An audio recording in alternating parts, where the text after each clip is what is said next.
Now, let's go under the hood with the Nordstrom's Motor Medics. Welcome to the Under the Hood Show. We are glad to have you with us. Russ Evans is here to answer your automotive questions.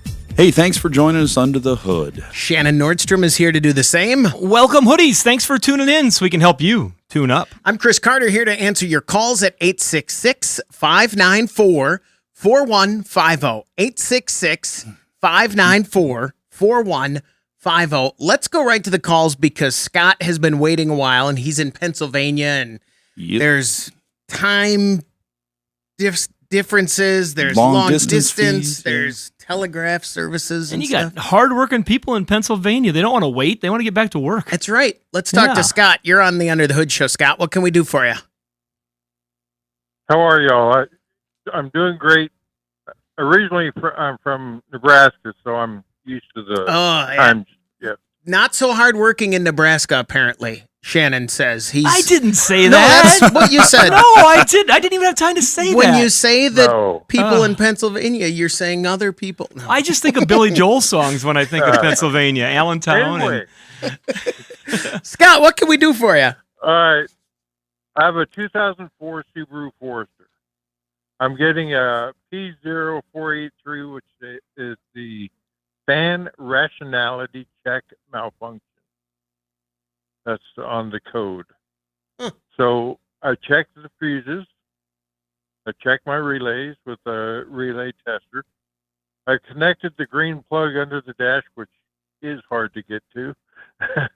And everything came on like it should. I went ahead and disconnected that, unplugged that. Then I turned on my air conditioner. The fan came on. Great. I cleared the code. Well, I reset the computer took the battery cable off for 15 minutes, put it back on, reset the computer, and it still came back on. So I still got the code again. I went ahead and changed the fan assembly. It wasn't too bad through Rock Auto, so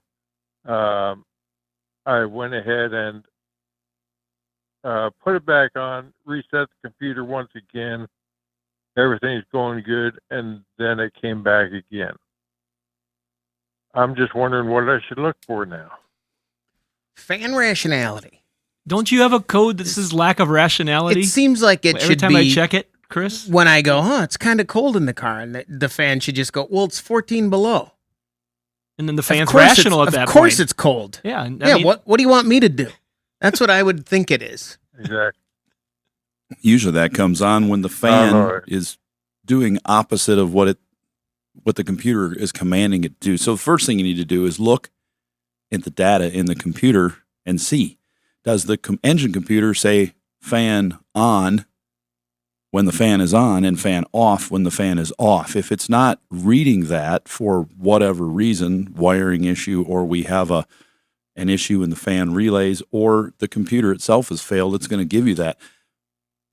I have never seen that code on a Subaru.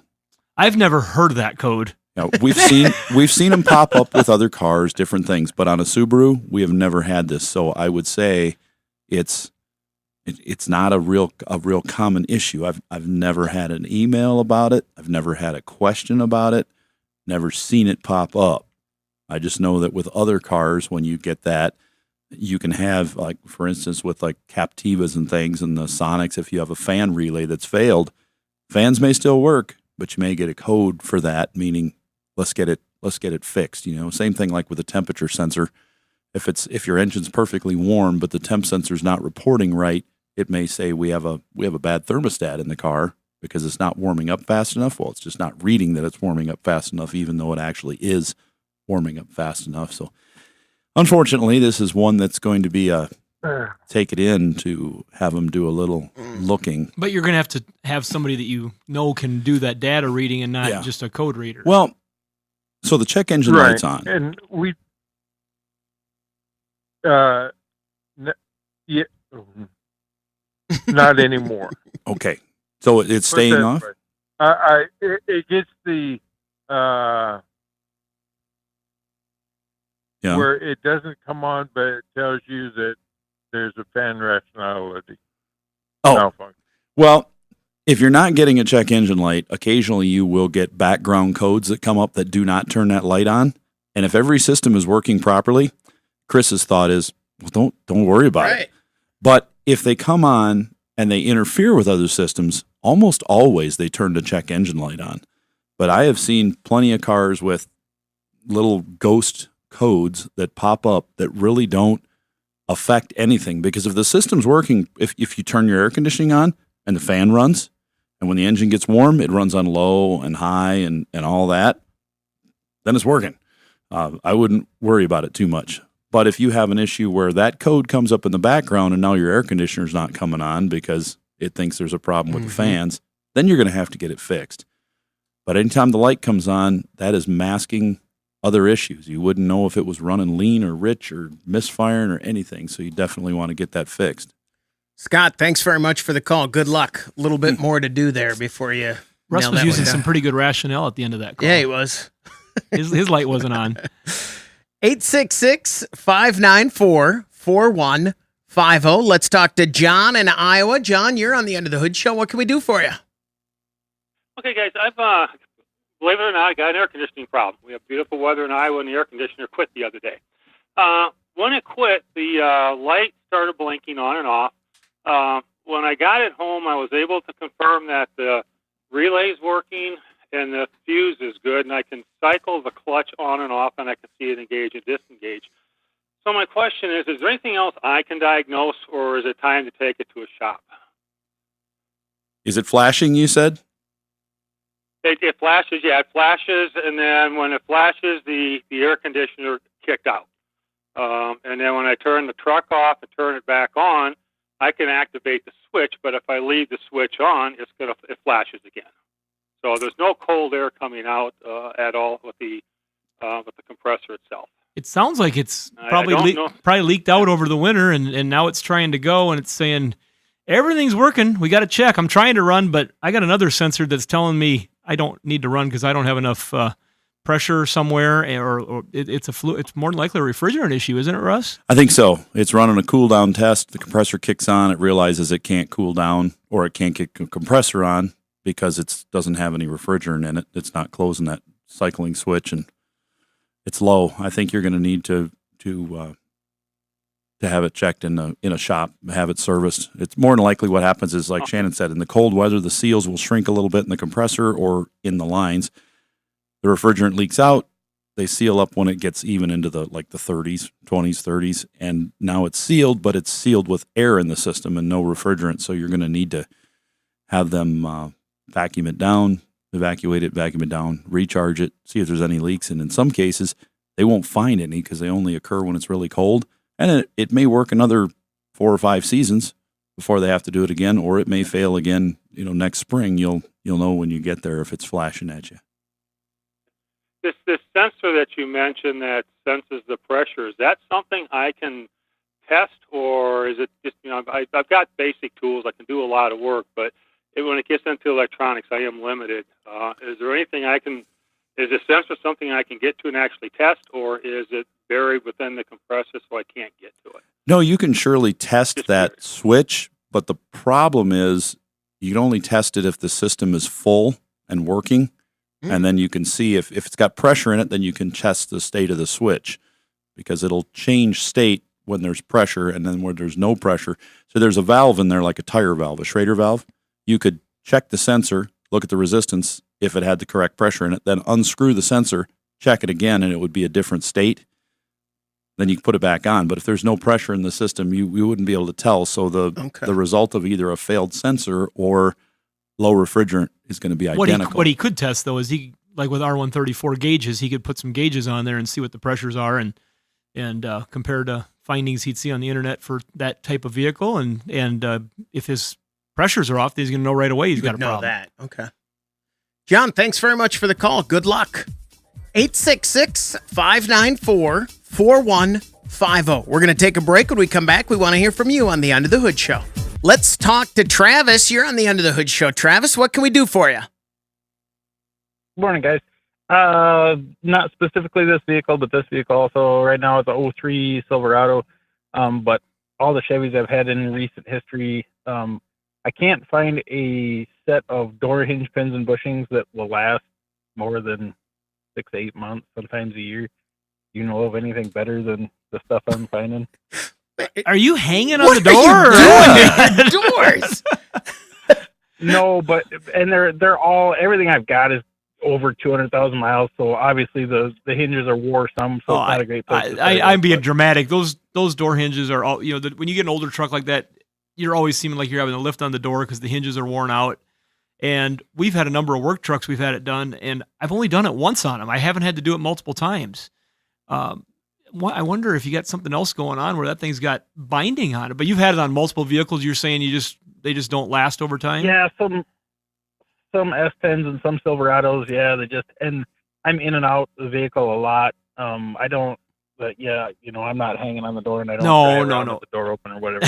But I am in and out of the vehicle a lot, and it's just, and I even try to keep them oiled sometimes, and it just seems like you can't even get a year out of a set of pins and bushings. Do you live on a dirt road, bouncy road? Yeah. Yep. There you go. We have listeners and customers that are on gravel roads, and they've had this happen every year or two. They're like, I just put these in. Why are they going bad? And I bet yours are going bad, but people on concrete are not. I bet if you do it every year or two, it feels like every 2 months. Yep. You know what I well, mean? it's not super cheap, but when you're going down a gravel road, you think, well, the back of the door is suspended by the latch. It shouldn't move anywhere. Sure it is, but the front is not. And if you've ever had a door off, and most of our listeners have never had a door off, but the ones that have realize how heavy that darn door is. It's heavy, especially heavy. a complete truck door. Yeah. So it's banging on those hinges. You have to take the door all the way off to put the pins in, too, or to put the bushings in. Yep. Yeah, it's... Would it be such a thing, Russ, that his weather stripping has gotten bad enough that it's not supporting the door well? All of it is important.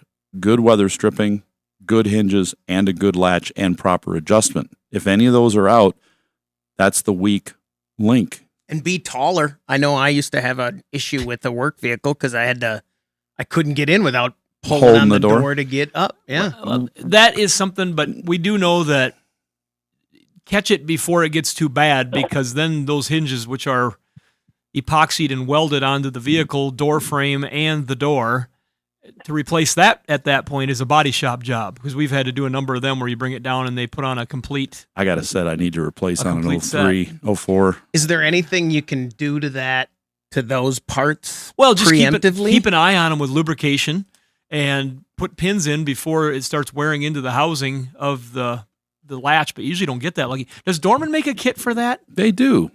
Dorman Products? Have you used one of theirs before? Yes, I have. Yeah, because, usually they've got stuff that works pretty well, and lasts longer than the OEM. Is there anything that Travis can do when he gets his next truck to preemptively help it? Look at them, oil them. If they start to wear, put the pin kits in there right away. Like Shannon says, use one from Dorman Products because they engineer them they engineer them to repair a factory weakness to make them stronger. That's important. Buy a house with a paved road in front of it. Pave the road. What do you do do you do deliveries and stuff? No, I'm in construction. Okay, I figured you had to be something. When you said you're in and out a lot, that usually means that you think you open your door more than most people, and you probably do. Yeah. Start a paving section of your company and just start with that everywhere you go. Yeah, just go a quarter mile at a time. Yeah. A little extra off each job. I'll be there to estimate the job in 6 months. I got to wait until I can grade the road. Travis, does that help you out? Yep, it does. Thanks, guys. Thanks a lot. Multiple. That sounds like a pain. It is not. It would be normal if you found, and like Russ said, I'm guessing you're talking about your Tahoe. You need one on. It's the original set. Yep. If you get one of those vehicles from 99 to 07, classic body style GM truck chassis, Tahoe, Suburban, you might pickup. have to do it at some point. If it's got use on it, and it's been used a little bit, you're going to need door hinges, pin kits. They're hanging all the time. And if you don't fix them, then you start slamming on the latch, breaking the latches. It's a problem. You got to get it lined up. And then people try to, I'll just put a socket in here and try to bend the door a little bit to raise it up, and makes it worse. 866-594-4150. Let's go to Texas and talk to Thomas. You're on the Under the Hood show. Thomas, what can we do for you? Good morning, guys. I appreciate you taking my call. You bet. I've got a 2019 Ford Fiesta ST with the 1.6-liter turbocharged four-cylinder. Owned it since new, and I've heard Russ sing the praises of ethanol for turbocharged engine. And so I took it upon myself to start using E85. Uh-oh. And I've only a tank and a half in. Okay, that's what I wanted to hear. Everybody, only a tank and a half in. No. It's not a flex fuel car. Gotcha.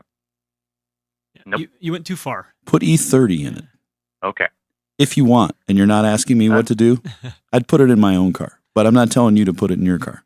Right. I'm just saying if you're putting E85 in there, hey, here's a question. How did it run on E85 with two tanks? It's actually running beautifully. Okay, that's my question, because so there's a fuel trim adjustment in cars, and they've gotten wider and wider and wider, and they're able to compensate because they know that some of them could be misfueled, putting E85 in a non-flex fuel car, and blends are getting higher, and this is already getting to the point where they say we're seeing 10, 15, 20, 30 in pumps and things like that. That E85 is going to be probably around 55% where you're at in Texas. So you're not too far away from max of what they're thinking, even though they're only certified for E15, 2001 and up. I've seen some people call me recently and say, I'm running E85 and it runs pretty good, but my mileage is pretty low. I've got no check engine light. That tells me that the car can adjust that far, but it's not right. And if you're trying to save money and you're trying to get better octane to get that little turbo car to run better, for me in my own car, I've been running the E30, and like the state of Nebraska tried E30 in all their vehicles for a very long time just to see what would happen. And this is going back several years ago. The state actually presented to the South Dakota Corn Council saying, we did this. We had zero problems, and they were putting in all sorts of stuff that they shouldn't have been putting it in. It worked. So, stay away from that E85. I don't want you could cause problems. Even if that light's not coming on, it could run so lean you could damage stuff. So you need to back that up. I'm scared there when you go that far. But the octane, for that little engine. Yeah, that octane for that little engine, they like octane, no matter how you get it. I was reading an article the other day that said something that I always wondered, and I don't know if it's true, but it said on blender pumps, you do get that mix at first. So if your blender pump has, say, 20 or 15 to 85, if the person before you puts in 20 or, E15. The hose has got some in it. But yeah, what it said was it's not insignificant, but it's not a worry. But it will be if you put in 1 gallon of E85 after E10, it's not going to be at the max of E85. If it's 1 gallon, it's going to be like a fifth of a gallon or an eighth of a gallon will be that octane or that it's so level as it so goes. Minor what's coming out of that hose. At the 55% that most of them are at. If you're trying to get like you said, they're adjusting for that. So if he's putting in E85, which he put 2 tanks actually in 55, right? But I mean, so he's at 55%. He's putting in 55, and he's not quite there. And we're making the assumption it's 55 because that's what they said will happen in a lot of places. Right. We've seen some pumps that run pretty true to. You get in Wichita, Kansas, and they're pretty proud of their numbers. They get on the top end intentionally. But I know Texas is one of them, and around here, most of them are going to be 50-ish, 55. And they can vary. I think their ones around here say up to 57. Yeah. That's what the one I saw the other day. Yeah. Thomas, thanks very much for the call.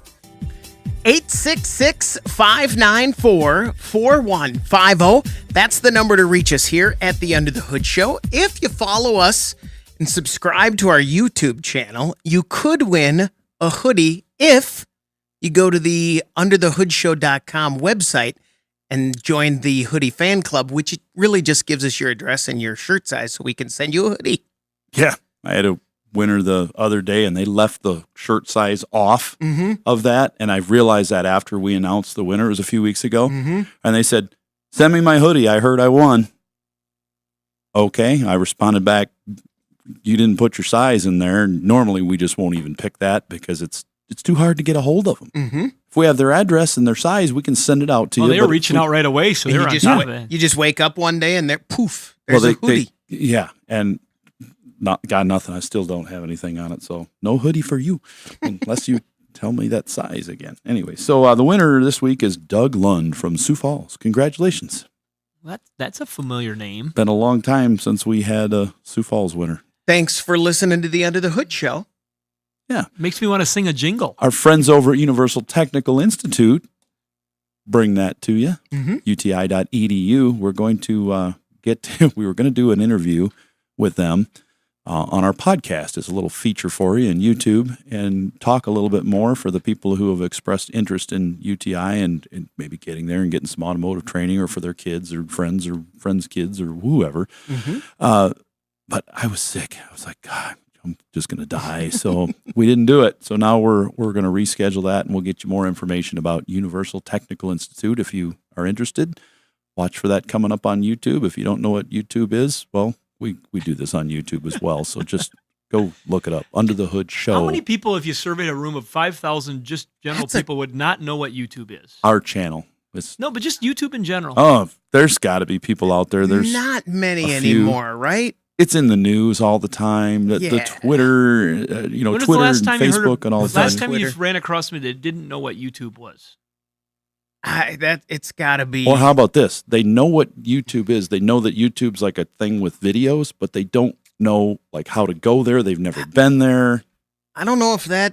I think you might be onto something there, Shannon. I think it might be like 2%.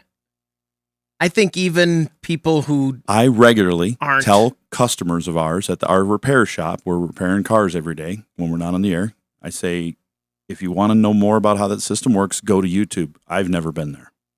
I get you that. do hear that. They're typically... But they know what it is. Right. They're typically older, but not always. I'd say 1 out of every 10 is like in their 30s, and they're like, I just don't go to YouTube. And I say, somebody showed me a video of a cat once. Like my brother. Yeah. He doesn't use any online anything. Good for him. I envy him. Yeah. Because but he, of course, knows. I couldn't.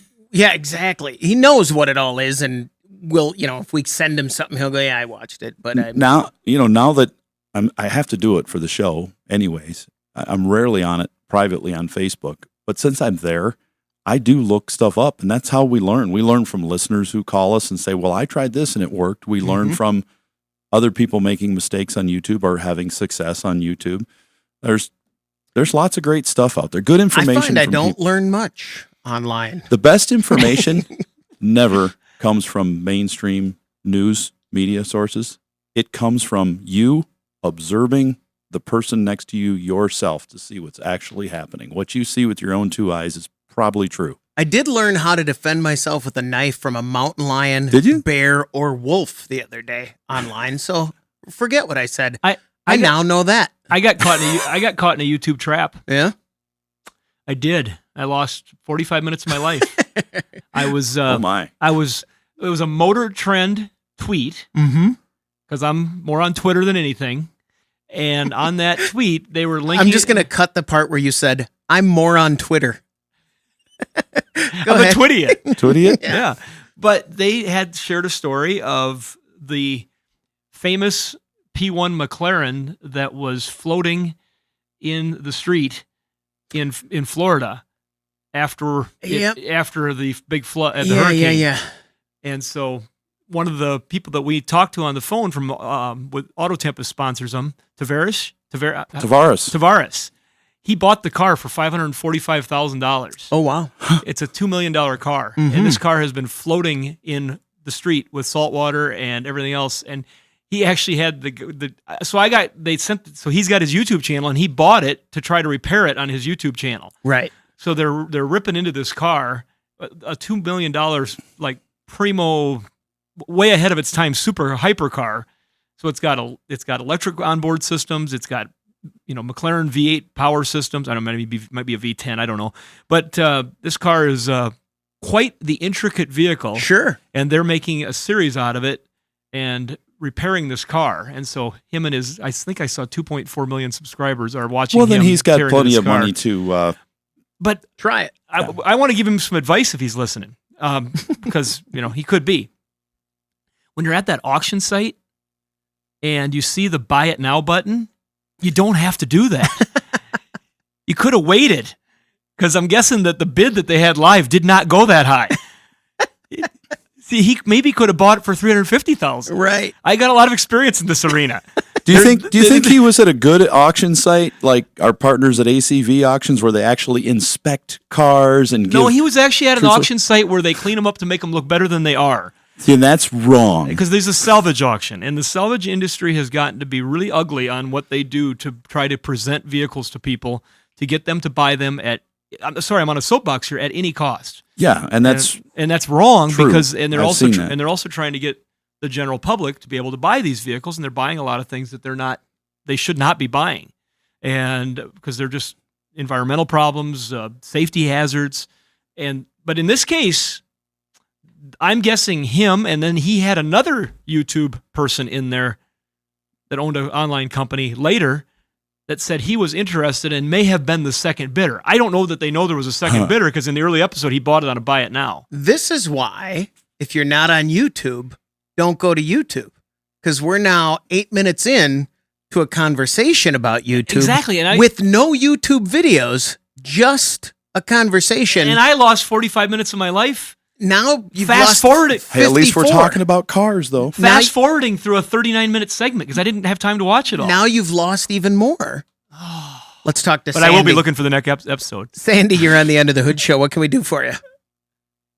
Oh, good morning, guys. I've got a 2010 GMC Acadia that's got 193,000 miles on it, and bank one of the catalytic converter is got problems, and now it is super loud, and I'm suspecting that the honeycomb baffle stuff inside the catalytic converter has kind of blown through.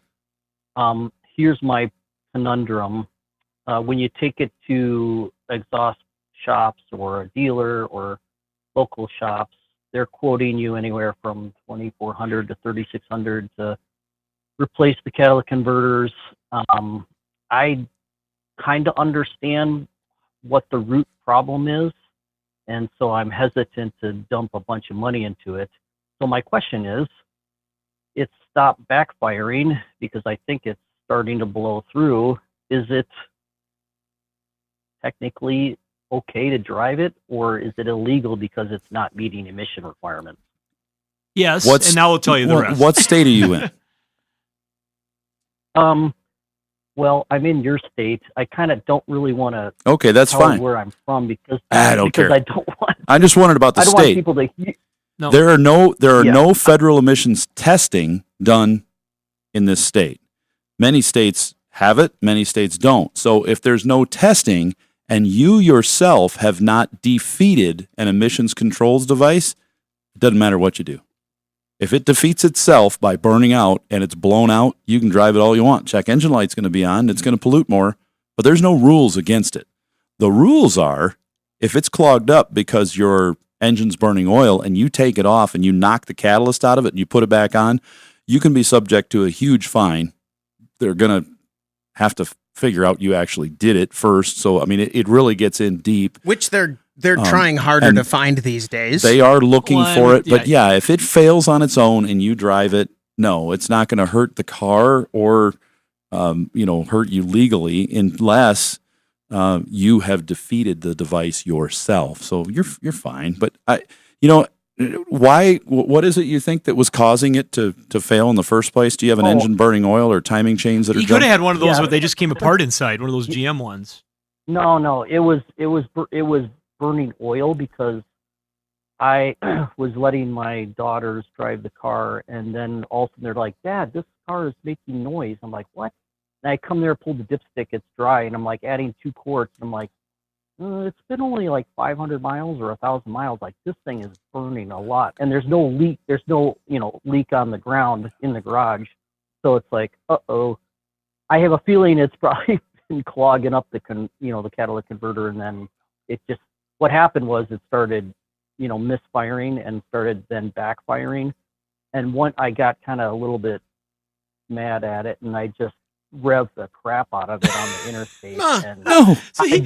And it blew through it, and the thing started tapping, misfiring like it was laying down a drum beat, just like bah, bah, bah, bah, bah, bah, like that. And then finally it's just kind of not doing it so much anymore. And I drove it on Sunday, and I drove it for 36 miles on the interstate, and it really ran fine. So I was like, I think I've blown through this thing. Now it's loud and annoying, but if I give it to my daughter for her college car, then it's not really my problem. I have a couple of thoughts just on this. Number one, you're very ambitious with your work on this. The valve covers are common to go bad, and it can cause them to burn oil, and it's not actually a chronic engine problem. Just the one valve cover that's got the PCV suction side, and like Shannon says, we don't see a lot of these burning oil. They fail for timing chains that jump and then bend valves. I would suggest, as cheap as they are, DormanProducts.com, our partner, makes a valve cover replacement for that. Get it, put it on yourself, drive this thing 1,000 miles. If it doesn't use any oil, go another 1,000 miles. If it doesn't use any oil, go a couple oil changes. And if it hasn't used any oil in that time, then you've got to make the decision whether you want to put a catalytic converter on it or not. Well, and we have, there again, a friend of ours in business has got a company that is recertifying catalytic converters to resell them. And we are, as a trade association, some of you know I may have mentioned it, but I've joined the executive team for our National Trade Association, and we have been actively working on trying to get the EPA to pay attention to the fact that these cars test themselves. The laws on the books were written when catalytic converters first came out, and they haven't been modified. And so now you've got cars that since 1995 that test themselves. Think that's been long enough, EPA? Upstream and downstream. And so consumers can affordably fix a vehicle after a catalytic converter theft or a problem like this where, say, your valve cover got all clogged up in the PCV and it burned a bunch of oil, clogged up the catalytic converter, and all of a sudden you're trying to get a college kid car going that's probably a $5,000 car, and you're looking at bills of $7,000 or $5,000. That's just not reasonable. Let's try to help our consumers out. And so we're trying to lobby for that pretty hard. But we can help with a catalytic converter at a little more affordable price for an OEM one. Sandy, thanks very much for the call. Good luck.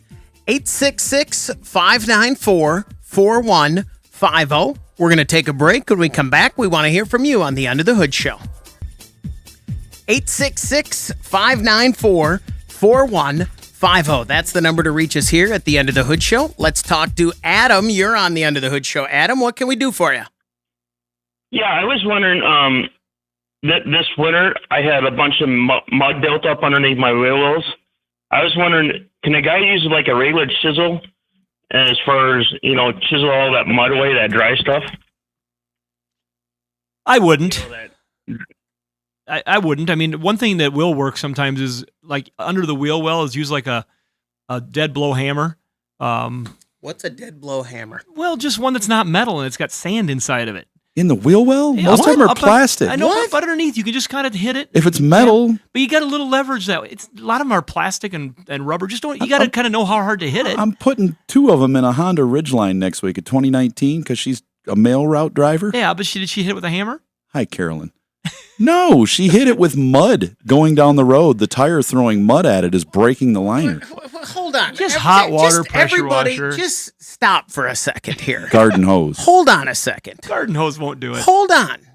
Can we Adam, Can we talk? Adam's question was what? Can I use a chisel? And I said no. I would. He said yes. Stop. I said no. No, Listen, he didn't say stop. Stop. Adam we said, need Chris. Adam said, I have mud built up. Can I use a chisel? Shannon says, no, use a hammer. A dead blow hammer. No, you said use a hammer. A dead blow hammer doesn't even exist. Yes, no, it doesn't. It does. Adam, I have you're one. going to bring it to the car wash. You're going to spray in there. Could a guy use a regular claw hammer to get all that mud out too, or what? Well, you know what? You could reach in with your chisel and scrape away. Don't chisel it. A wooden spoon? Spray it and Your then wife chisel will be it. happy. Right out of the drawer. Start with the scraper. Start with the long-handled scraper from your car. Spray it. The ice scraper? Mm-hmm. Yeah. Yeah. Okay, Chris. I'd go with that. And then Wash move it up off to what? I'm shaking my head because this is all right. When we used to go four-wheeling back in the 80s, we would get so much mud in there that the tire would clean off a spot. Because, I mean, we're talking a foot of mud in there. We'd just go to the car wash and we'd pound it with our fist and we would spray it with a high pressure wash right between the mud and the fender liner until we cut a groove and then it would fall off and we'd leave it on the car wash floor and we'd drive off. That is a pet peeve of mine. Yeah. It was awesome. I mean, we'd have a foot of mud all over. As you leave it.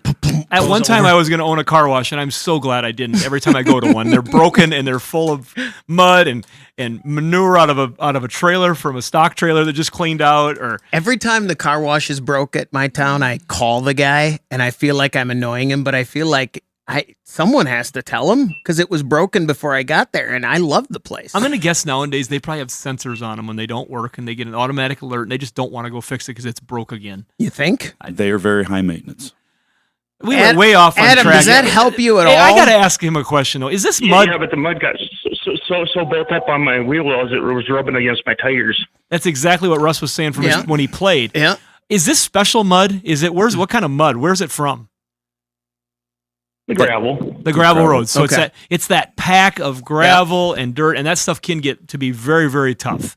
But I have not yet had one that I couldn't break away without a high pressure washer, a hammer. I've used some tools. But you would say try the high pressure, then scrape at it, right? Chris, let's talk about next year, guys. Let's talk about next year. While it's clean during the summer, let's evaluate how strong our fender liner is. If it's metal, beat on it, scrape the heck out of it. If it's thin plastic and it's cracking in areas, let's do something different. Hey, Adam, we're having fun with this too, but what kind of vehicle is it? 2015 Chevy Silverado. Oh, that's much stronger. No, that's actually got Corvette. Does that dead blow hammer. Does that have the fiber wheel liners in that? And 15? I think it's partial fiber, partial metal. The fiber you can't go scraping on much at all. No, the but metal, it's amazing. It can stick on there a little bit. Usually that's because I've had the fiber in my last two, and it's amazing. They clean off pretty well. It's meant to keep road noise down. That fiber they use in there. They soak the water in when you start spraying them, and then they release whatever's on them. Oh, okay. I've never had a problem between the high pressure washer, like Russ said, the side of your fist, just kind of hitting around the fender well. And there are times where I've had to poke up in there with something to kind of get it started. Here's a thought. So we've had some discussions with our partner at NHOU. That's New Hampshire Oil Undercoating. About their ability of when you spray their undercoatings under the car to not only keep the salt from attaching to the car and rusting, but for it to release like the grime that would normally stick there.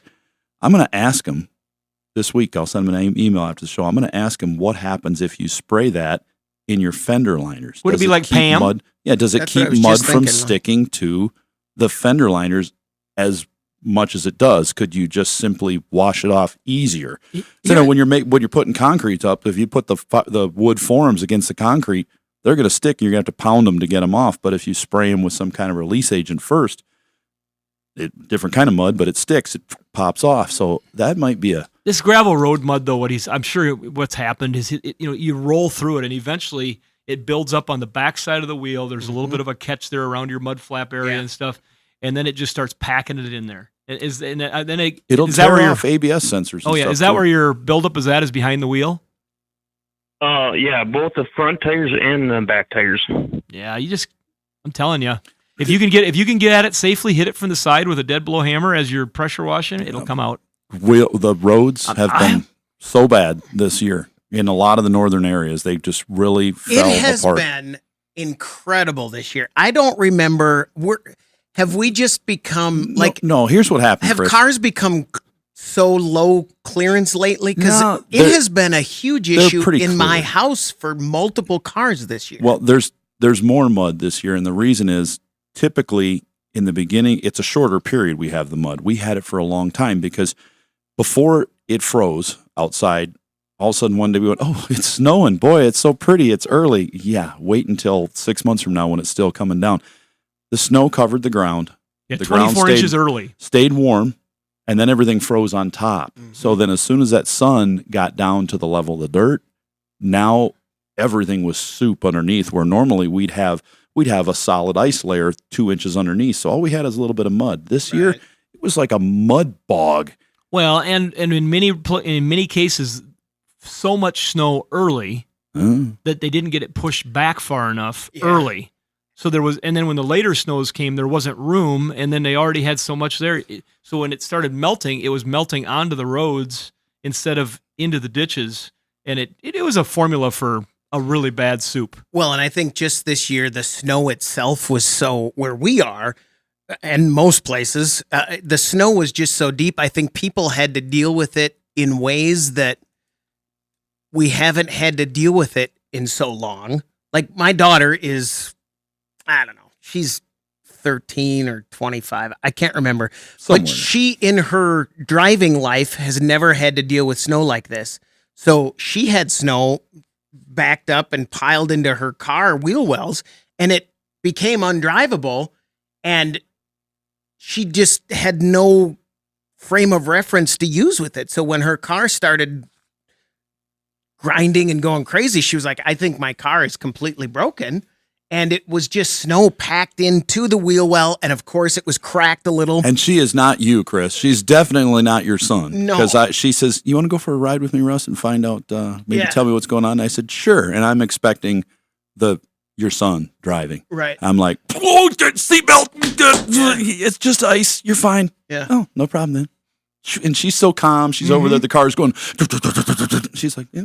Yeah. Is anything wrong? I'm like, well, you know what? Right now, our southern listeners are saying, I don't care about this. They get ice. They had a huge ice storm down there in Dallas. Last 2 days and it's over. Well, not in the last 2 days, but no, it lasts 2 days and it's usually done. It's a bad deal. And usually, it's done.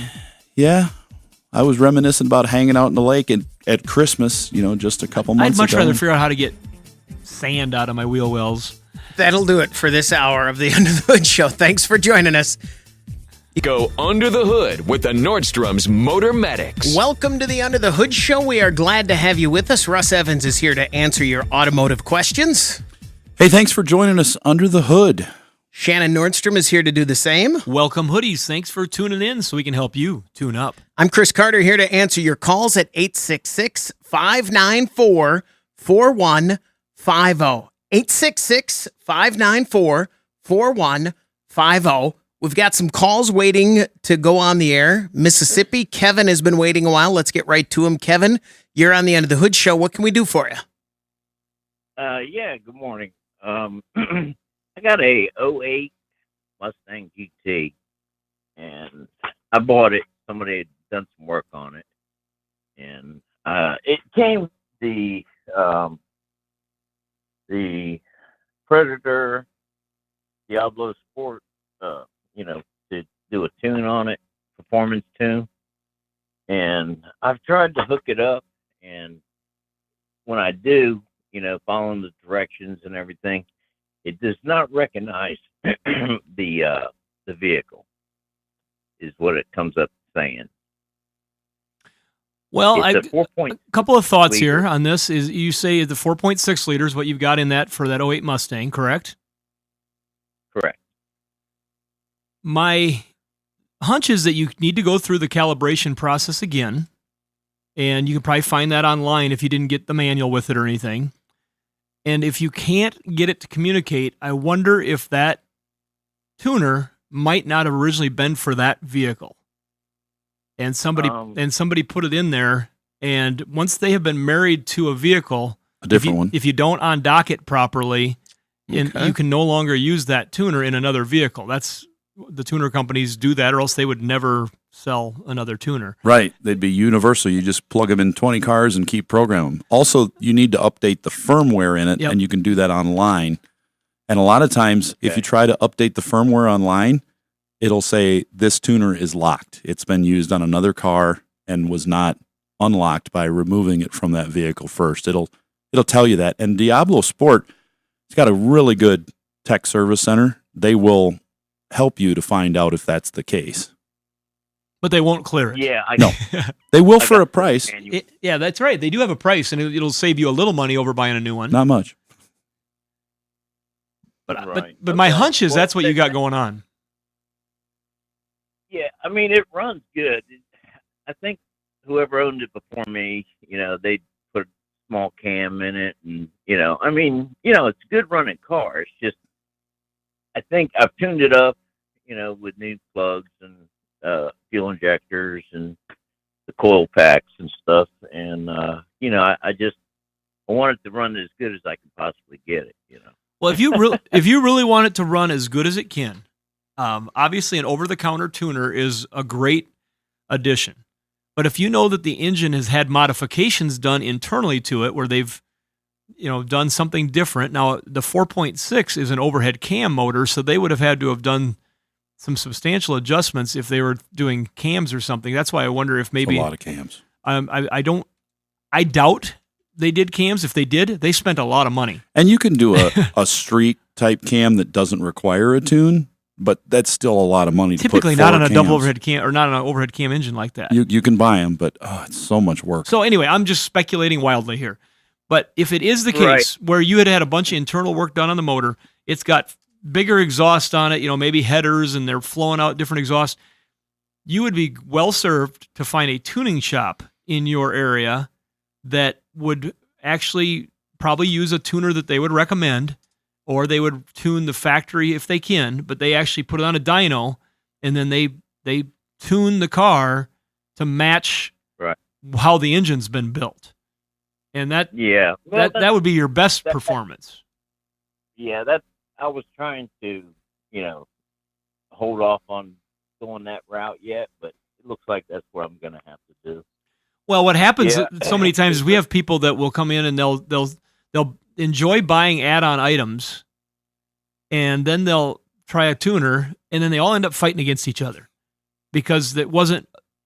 I know it just wasn't a thought out process. It was just they were adding on stuff, but they didn't add on the stuff that coordinated together. So a lot of the shops will sell a package, and if you go to a big name brand like, say, Jegs or somewhere like that, I'm just picking that out of my brain, they a lot of times will sell a package, like a stage 1, a stage 2, and I used to think when I was younger that was just so they could sell you more stuff. Well, it is a little bit of that. They want to tempt you, but they also put products together for the most part that are meant to kind of work together in conjunction. So it'd be nice if you could find out the history to know what all was done and what the exact products are, because that company that they came from might have a recommendation for a tuner that maybe out of the box does work just great, or a tune that works great with it.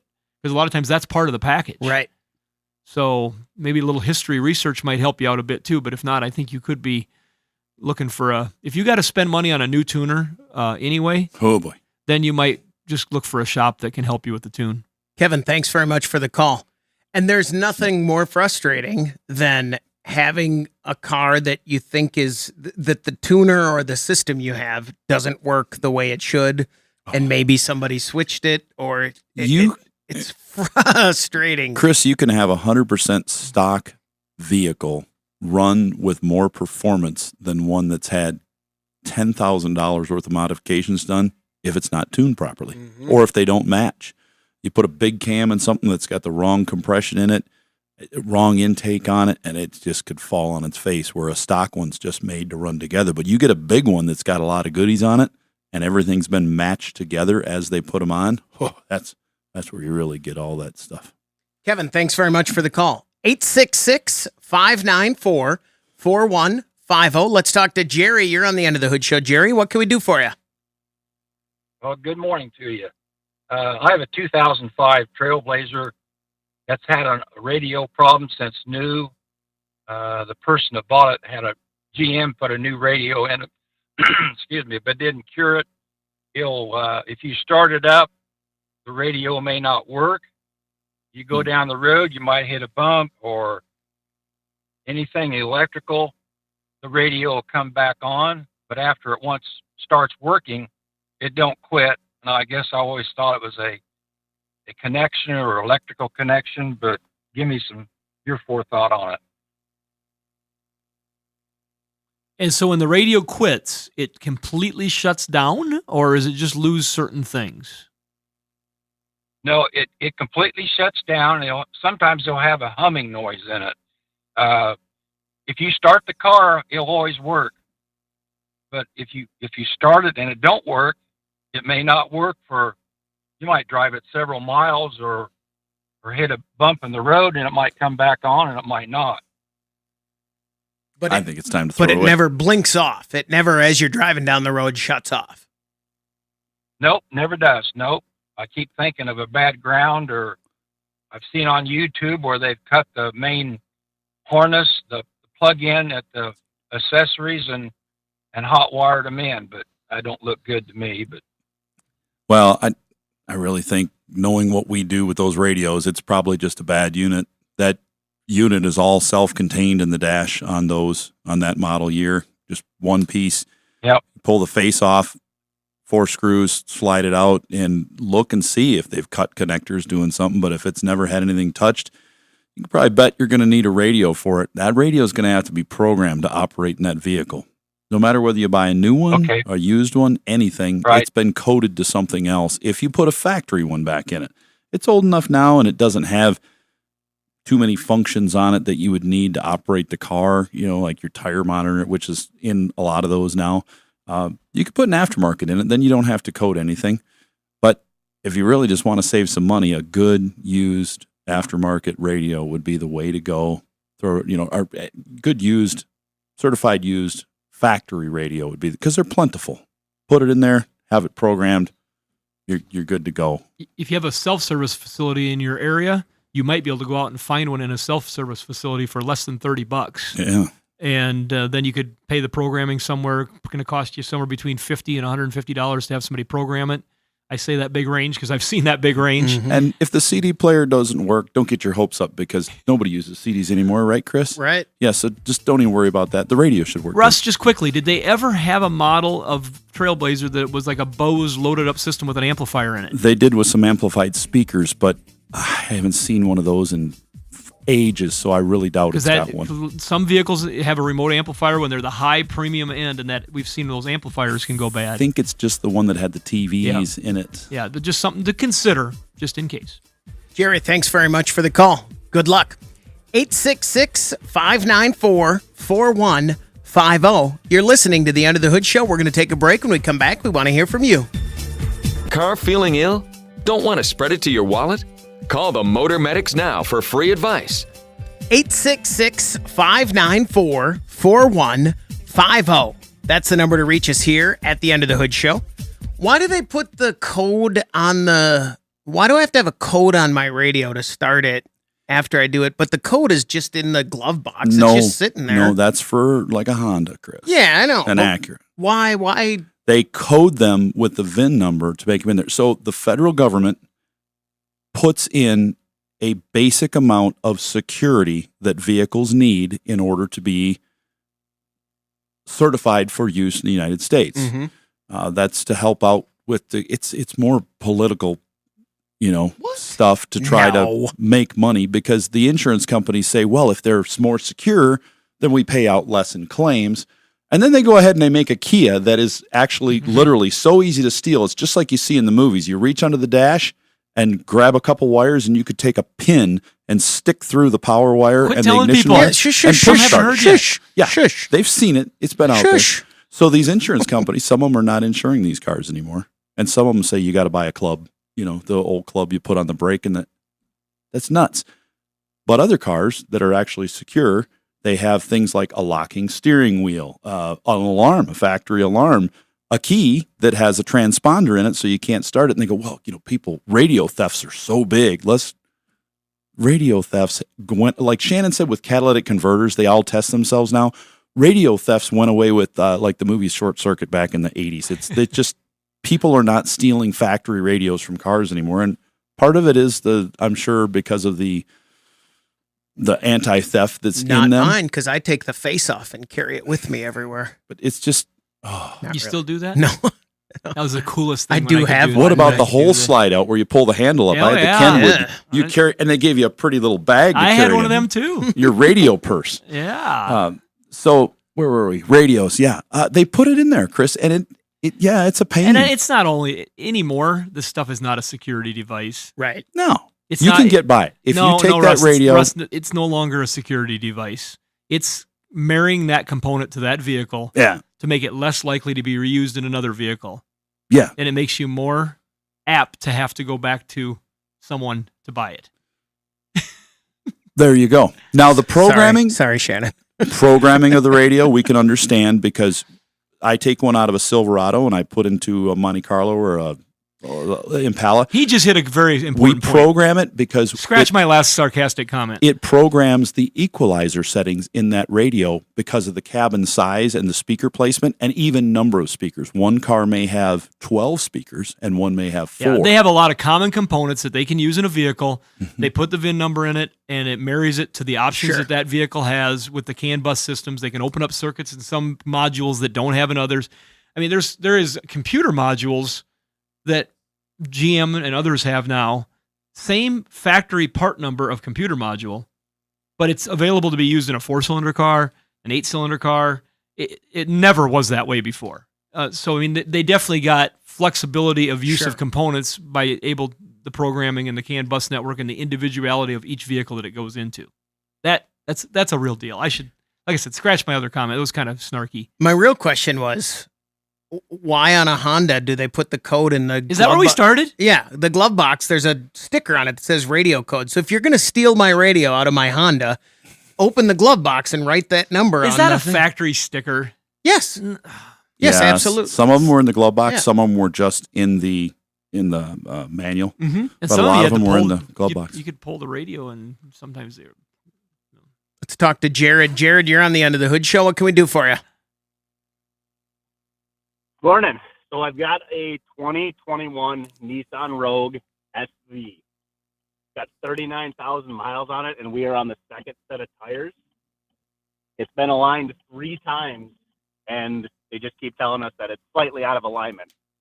It's strictly a highway car, or it's obviously winter roads haven't been terrible. But is there something else that I could be looking for? And just to be clear, always highway driving. You're not rolling 2 miles of gravel every day. No, it occasionally sees 2 miles of gravel, maybe once or twice a week, maybe, but otherwise it's all highway. Because the gravel roads will take what is a predicted tire wear and really reduce it. That's pretty much that's a lot of gravel, isn't it? It's enough where it got my attention. Yeah. But I don't want to just hang my hat on that because he said it. Sure. It'll make microscopic cuts in the tread, which will wear off then on the road quickly. But if they're saying it's slightly out of alignment, that car is new enough. It should never, ever be slightly out of alignment if it's just come out of an alignment shop. If it is a really good alignment shop, now most alignment shops are good at what they do for factory settings, but I wouldn't call them an artist of alignment. You need to go to an old-fashioned frame alignment shop where it says frame, brakes, alignment. Around here, we've got one, and I can take a trailer into them or a car that's hit such a big pothole that the frame is slightly bent. They'll look at it, they'll open the adjusters up and move it and say, it's slightly out, but it's pretty good. You might have tiny tire wear, but I'm wearing them out every 6 months.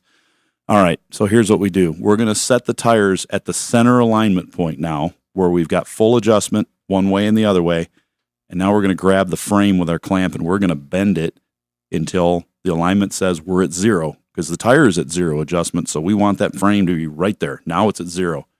Now we take the clamps off, chains off, and we set the adjustment. We set the caster, we set the camber, we set the toe on the front and the rear, and now we can get it perfect. It may be that when they built that car, when the body was welded together, it may have been just slightly off.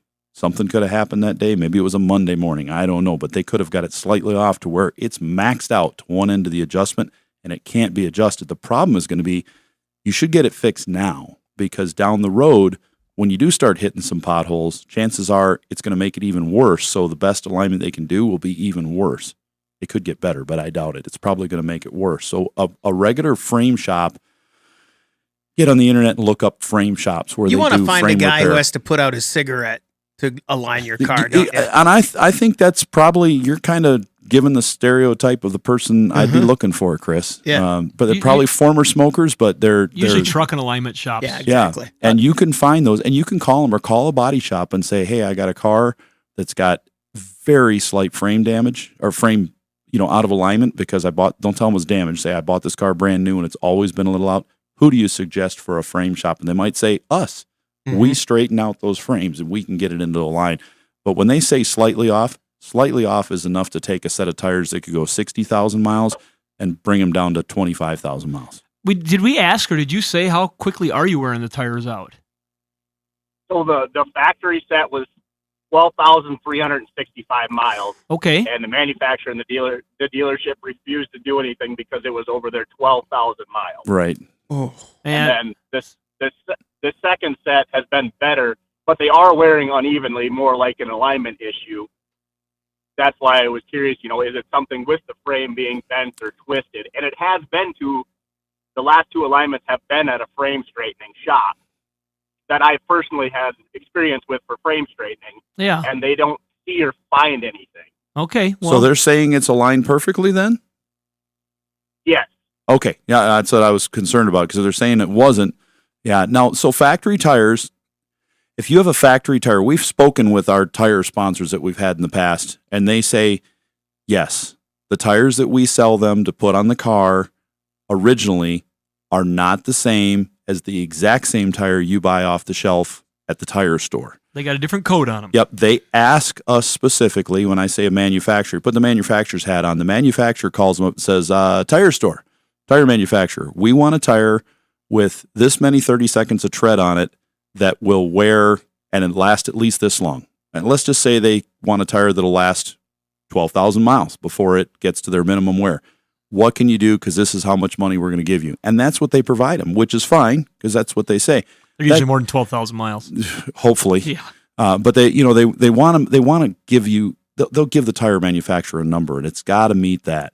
Above that, it's not going to be a 60 or 80,000 mile tire because they got to do it in the name of price. And also you get to choose the tire you want on the car a little quicker, but you got to realize that unless it's a high-end luxury car where they do have the same tires a lot of times, you're not going to get that. Our outside salesman, Tim, he just took a set of tires off his truck, and he was a little upset because he didn't get to 100,000 miles on the tires. Almost, though.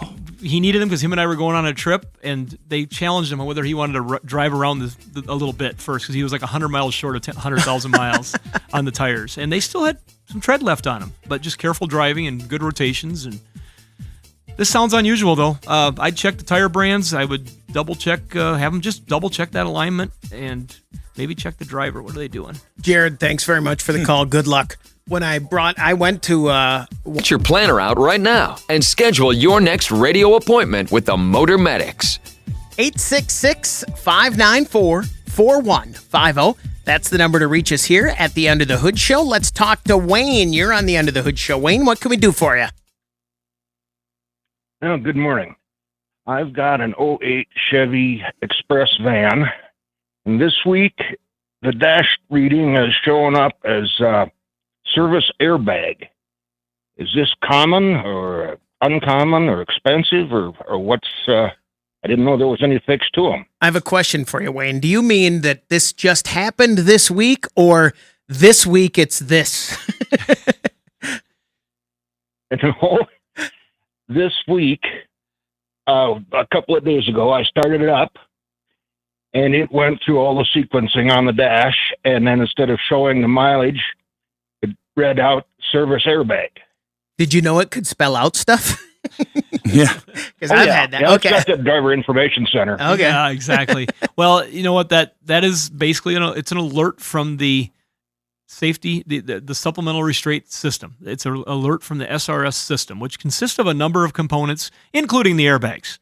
And so it can be anything from a wire on a seat to the seatbelt connector. It can be a clock spring in the steering column that is the rotating connector that keeps the airbag connected to the electrical system for that circuit. It could be, seldom is that going to be an airbag module itself problem. I would say most likely not ever will it be an airbag module itself problem. Russ, do you ever see, ever is a big word, but no, almost always we see it as one of the front discriminating sensors that are behind the bumper because they're subject to corrosion, moisture, those kind of things, and damage, physical damage. It's almost always that. It's rare that it's something other than that in those vehicles. And you get into some newer trucks and SUVs, you can get into problems with wiring going into the doors and then a door sensor for a side impact sensor. But the good thing is that they can hook to that system, hook up to the diagnostic connector, and they'll be able to see at least what code it is for that system or which part of the circuit is setting that off. Then you can look at wiring. If you don't see wiring problems, then it's got a good chance of being one of those components. Can you see that when I bring it to you? Mm-hmm. Okay. Sure can. Quickly. Does that help you out there, Wayne? Well, yeah, I know a good repair shop, and it's about time to have the transmission flushed, so I'll have them look at that connector too. Yeah, have them check it out, and if they not related. No, if they could read the code, they can probably on this one narrow it down pretty quick. Wayne, thanks very much for the call. Not to sound all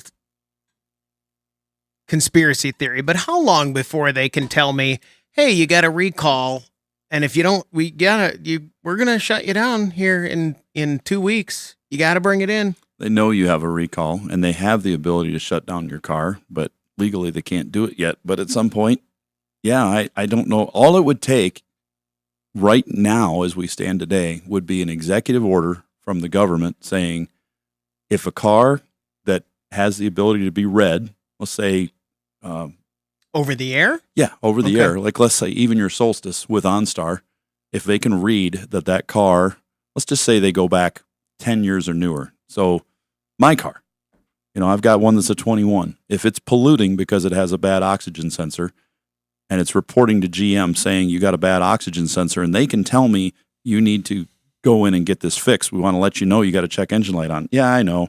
Well, we're letting you know that it's there, and there's an executive order now that says it's polluting and that car can't be on the road operating. We're going to shut your car down in 90 days if you haven't made an appointment and got it in, because that's plenty of time. That's all it would take. And then when you pull your car into your garage and turn it off that night, they've given you a warning, and then it could pop up on the dash and say your car will not restart until you get a special exemption from your dealership to drive it one time to there. That's it. They could do that.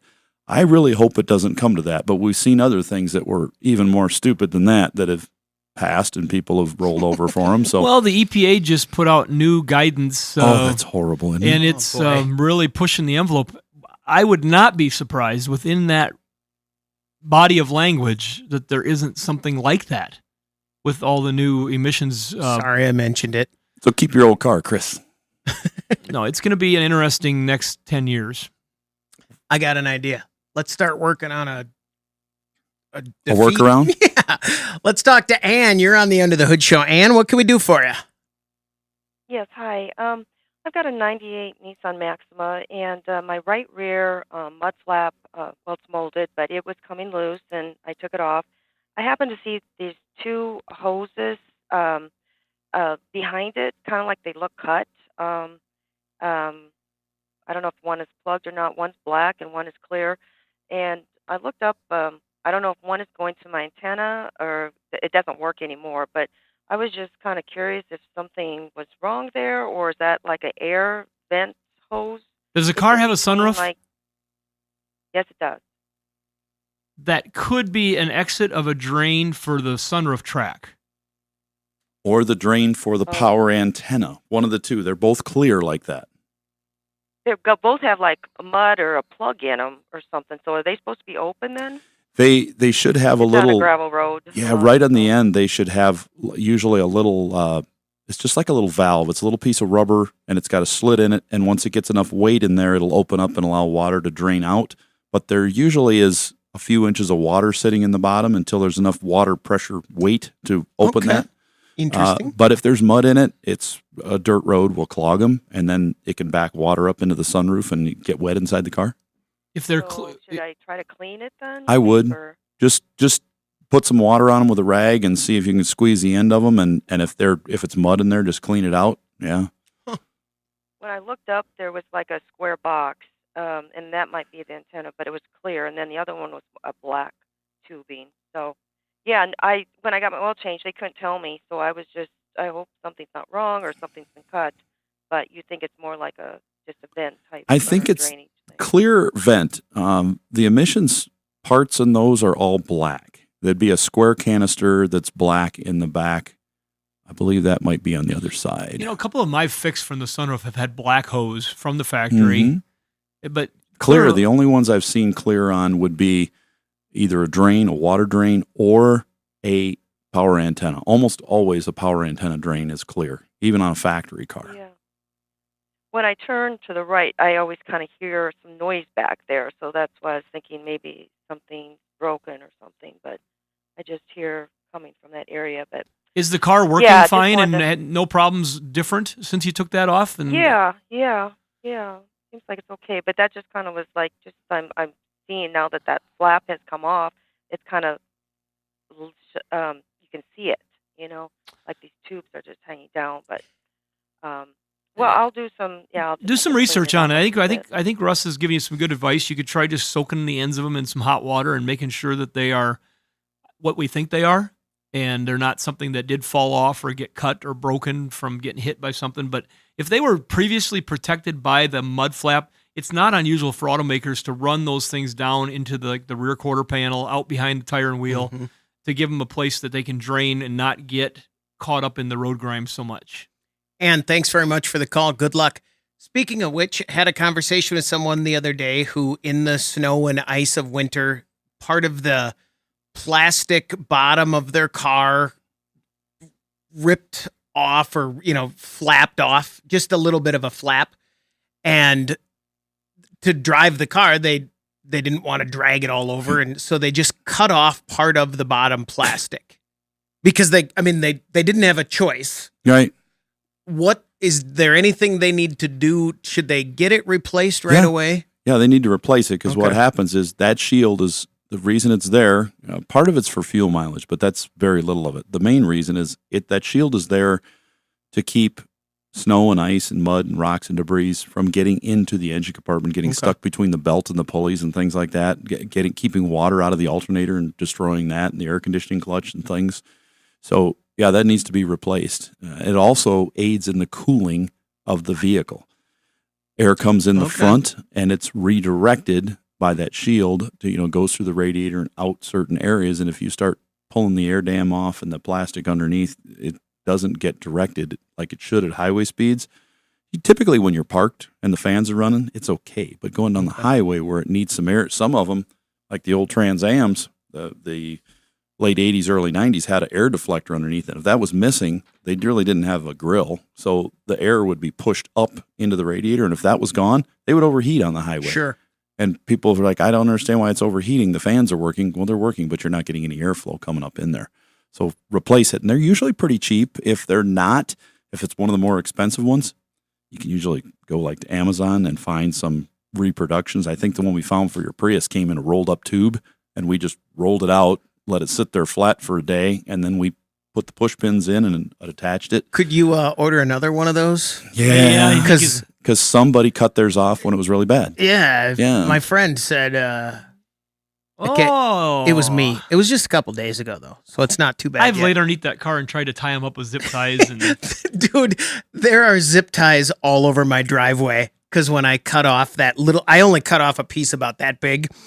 There were like 4 zip ties attached to the bottom of that car right there. They all came off. So, the zip. I thought about going in with more zip ties, but there were so many zip ties, I thought I would just cut it off and ask that question. Hey, when you talk about the bottom of the car, we had a kind of a cool discovery in our dismantling shop this week. Yeah, I saw that. Yeah, we would, Easter was just recently. Mm-hmm.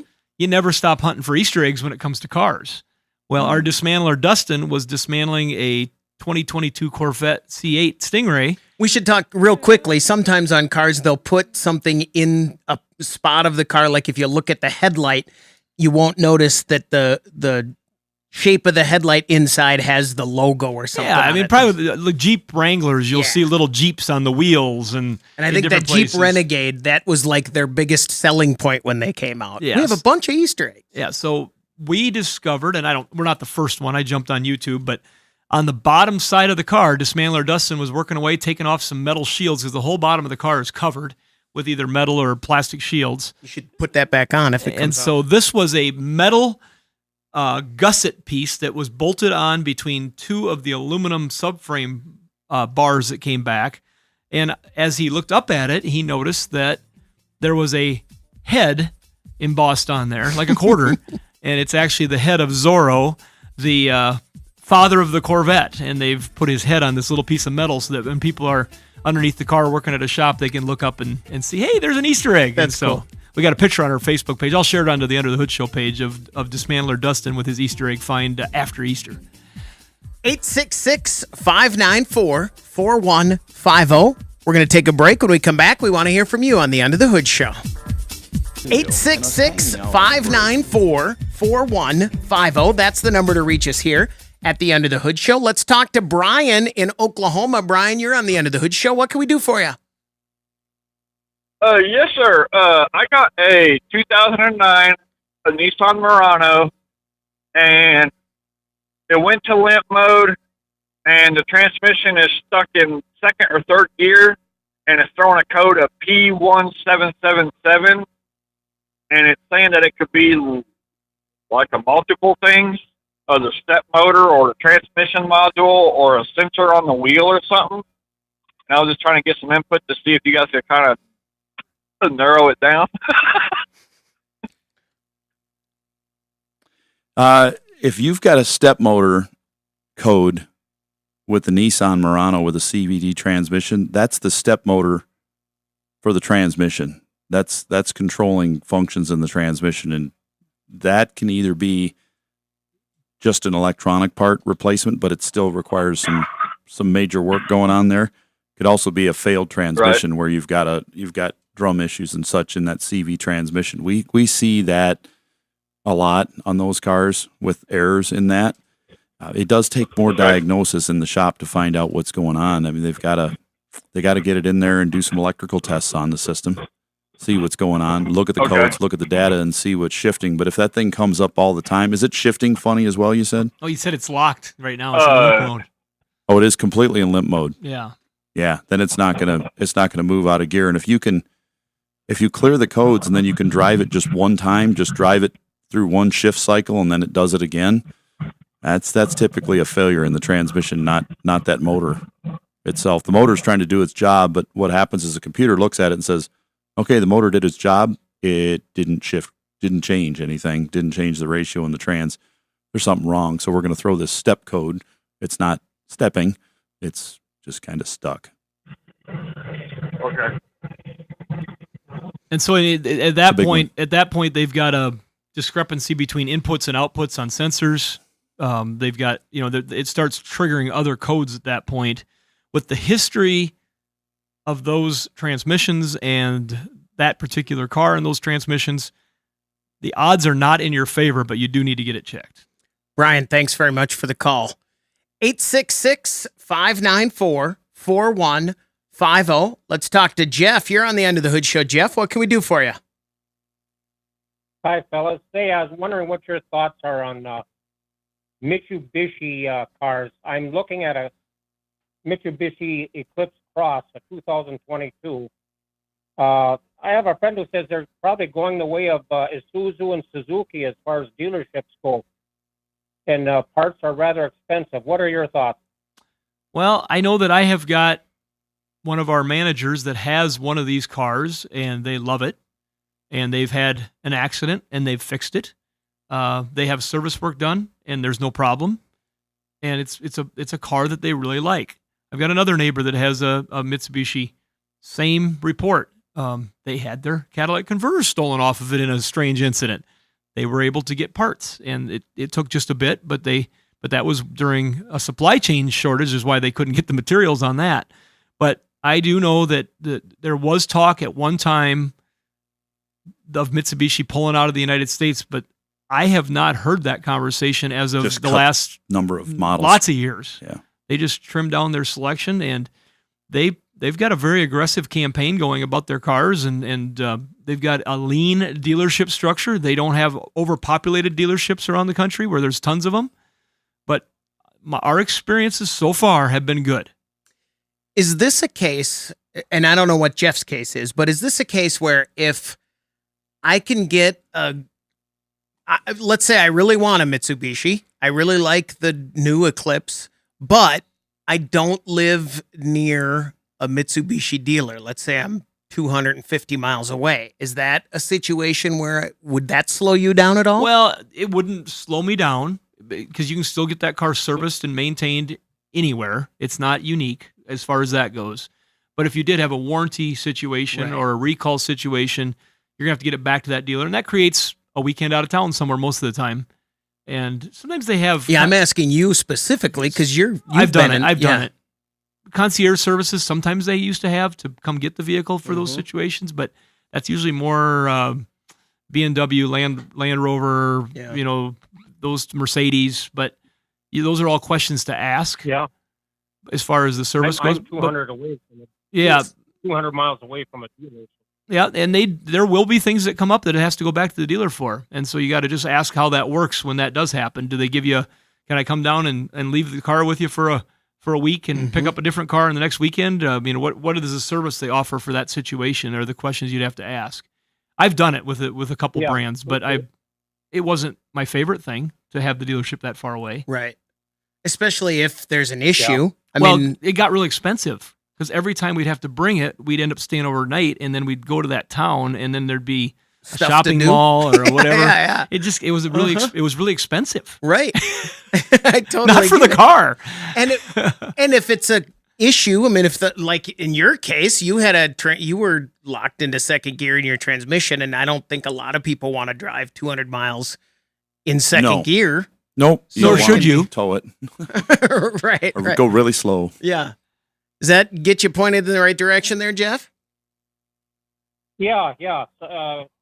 Some good information there. Thank you very much.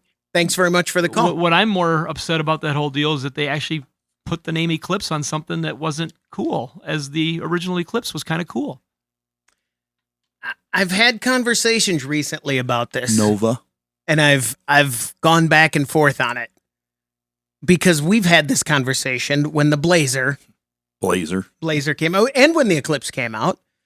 And I don't know what, like the Blazer, I think now I'm just used to it. So I just don't feel that way towards that one anymore. What's your comparison to the Blazer, to the new Blazer? What comes into your head as the comparison?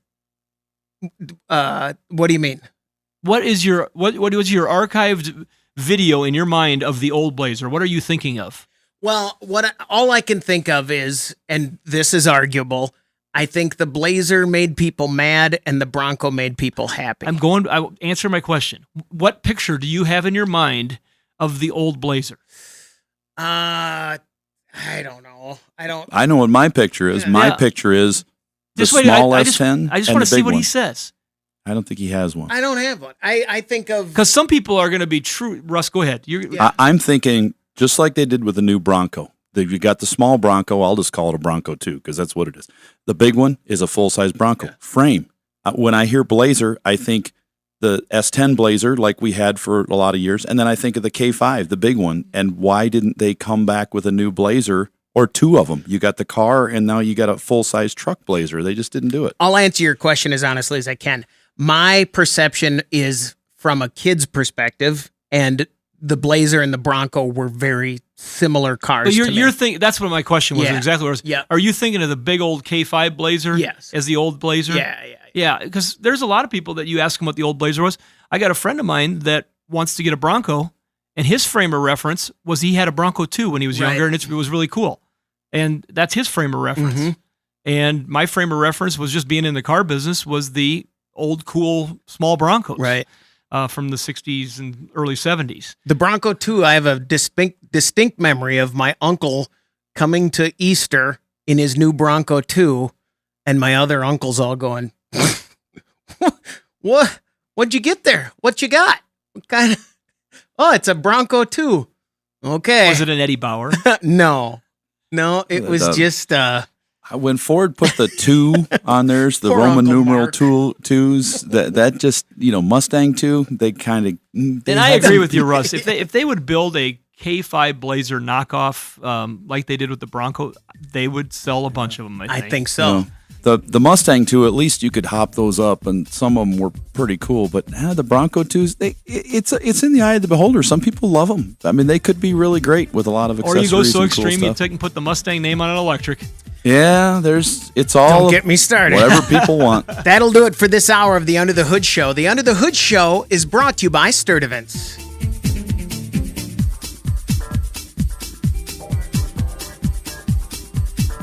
Thanks for watching Under the Hood.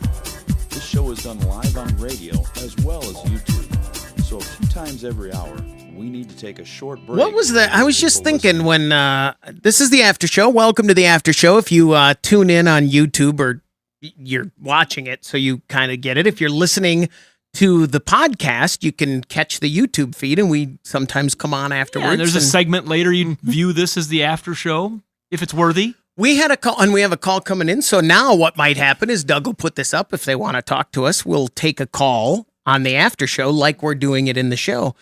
There was a call there in the second hour that I wanted to say. I can't remember what the topic was, but I wanted to say just hit it with a dead blow hammer. The mud in the tires? The mud in the tires. And I thought, this is a legit question for both of you. What do you use a dead blow hammer for? I know what they are. I was joking about that part. But if you want to what do you use whack something until it's dead, no. Dead blow it. I can do that with any hammer. Like a exhaust manifold or So a dead blow hammer in the head of it, let's say you got a 10-pound hammer, sledgehammer, and in the end of it, there is usually sand or something heavy, like usually lead shot or something heavy. Doesn't bounce off? No, so it just kind of... but it's a solid weight in the end of it. So when you use it to like you swing it, and now that weight is in the backside as you're swinging it around, you're moving forward, so it's in the backside. And when it makes contact with the inside of a wheel that you're trying to knock loose from a car that's stuck, now it's the second it hits it, all that weight moves forward. It's like when you got a bunch of weight in the trunk of your car and it slides forward and breaks your seat or something. So it creates more force, and it won't bounce back. Right, it just stops. It dissipates the energy. It gives more energy and then. So if you hit it with a rubber mallet, you'd hit it and it would come right back in your face. This hits it and it's just a solid thud. Okay, because that material moves in the head. All right. Just Google dead blow hammer and you'll see that. Contrary to what you said during the show, it does exist. Yeah, I know. So what would I use? So I would use it for if I'm hitting something that I don't want it to bounce back. I first saw it in an auto body shop when I was helping my then brother-in-law in an auto body shop. Okay. That was the first place I ran across one. Okay. They would use it when they were hitting certain panels and things like that, where they wanted to get more of a, just nice solid hit. All right. Let's talk to Todd. You're on the Under the Hood Show. Todd, what can we do for you? Well, I've got a 95 Tahoe, and I've had it since it was new, and I got 145,000 in four-wheel drive, obviously. I noticed that around 40 miles an hour, give or take, there's a hum like I have an aggressive snow tire on. Maybe it's my imagination, but it feels like it's coming from the front. And I right away I kind of jumped to the conclusion that it's probably wheel bearings. But before I jump into that, yesterday I changed the fluid in the front differential, and the rear differential is fine with fluid too. But it wasn't that either. Before I go into the wheel bearings, is there anything else I should be looking at?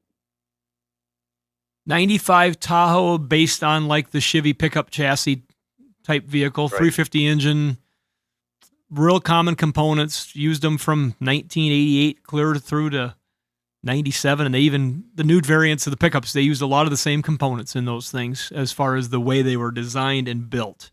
If you've checked out the differentials, which is fine because you good maintenance there anyway, your things that are rotating that are going to make those noises would be the potential for U-joints. Not often a problem on the front drive shafts on those because that's a solid differential that doesn't move as much, but it is always something to consider. Of course, the CV joints can cause noise like that, but your most likely culprit is the bolt-on wheel hub. And in that case, it's very easy to switch. It's not like the old bearings you had to set and everything. It's just a bolt-on hub with a electrical connector to the ABS and a little bit of crusty bolts maybe. If you're in Michigan, you might have to use some PB Blaster on there before you start to make sure they come loose. I definitely would. Otherwise, those 3 bolts in the front, they'll strip. You can get new ones if you need to, but you don't want to strip out the hub portion, so PB Blaster But that is the most likely culprit, isn't it, Russ? For sure. Yeah, we put a lot of wheel bearings on the front of those. And you might try rotating tires, too, before you do that, just to see if the noise changes and moves. Yeah, tread cupping would make a... Already have. Okay. And I don't have any noises turning left or right. Anything there that would tell me. No, your most likely culprit is the wheel hub, and occasionally we've seen people chase these noises and then find out that they've got a bushing going bad on the inner axle shaft right at the carrier itself, and then that will cause movement. But sometimes more likely that you'll get clunking associated with that. So most likely culprit is that wheel hub. Todd, thanks very much for the call. Good luck. This is the after show, and here this is when you tune into the after show, you even hear things like this. I'm going to give you the beginning of that call again because I didn't say Todd was in Michigan, and I want to get that on there. Let's talk to Todd in Michigan. You're on the Under the Hood show. Todd, what can we do for you? Now go listen to the podcast and hear the magic of Prairie House Production. It's going to be great. This is really going to be great. Now, if Doug would just cut this out too, then no one would ever know. It would sound flawless. Exactly. Which is that if you listen to the Under the Hood show, you understand flawless shows are what we're after. Yep. Absolutely flawless. Yes, just perfect. Did you notice the flaming exhaust on the engine Russ added this week? We're heating this place up. It's got to be close to 90 in here. I'm going to show the big picture. Don't. Oh, it's always scares Russ. We push buttons. Turn the auto button off. Stop it. Don't tell me. Because last time you messed up my settings, and I'm not coming in here Saturday to fix it. I did not do that. No, I didn't. You did. I know what you did. No. You clicked this thing here and it changed the camera. No, I didn't. When the camera went away. Isn't that the name of a movie? I know what you did. I moved it back. No, listen. I didn't. Well, maybe. Okay, I just wanted to quit talking so we could do it. Look at the flaming exhaust on that engine over there. That's kind of neat. It's the first time anybody's noticed it. They noticed the gas pump. Oh, yeah. They noticed the gas Somebody pump. commented on that. I wonder if they noticed the flame. The flame kind of looks like an amber, like a construction light in the video. Good thing we have the fireproof wall there. Yeah, it is. That black cloth is asbestos. We put a bunch of, when Shannon built this place, he put a bunch of asbestos in it. I did not. Yeah, but it's so fireproof. Why He's would like, you even know get what? Let's do it. Old brakes. Old We've schools. saved brake pads going back to the 50s. Apparently, wherever kids used to live, that's where you put the asbestos. And lead paint. Or ships. Right. Go to a ship. So there you go. That's the flaming exhaust there. I kind of like it. I think it looks great. I don't know if it does it read as that on that picture? If you're looking at that right there, does that read as a flaming exhaust, or does it kind of looks like a hazard light, like something's going on, like a check engine light? No, it's random. See, it's random. But it would look at it in person. It is a really cool, like a flame, like a It's really neat. I have those bulbs in my backyard on the gazebo and on the back light of my house. I had a smaller version of that on the Angel in front of my house, holding a candle. Yeah. And then I put that kind of light on there. And my wife hates them. She does. She hates the flame lights. Does she know? But that you're telling this on? Oh yeah. Okay. I've been married to her for a long time. She knows better than to listen to the show.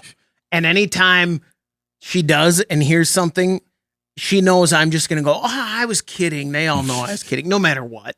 Yeah, but I don't. And if someone says they heard something, I think I have her convinced that they heard wrong. I think. I mean, I think she's been married to you long enough. She knows that that's not the case, and she's just playing along. I to did make you have feel better. I did have backup once.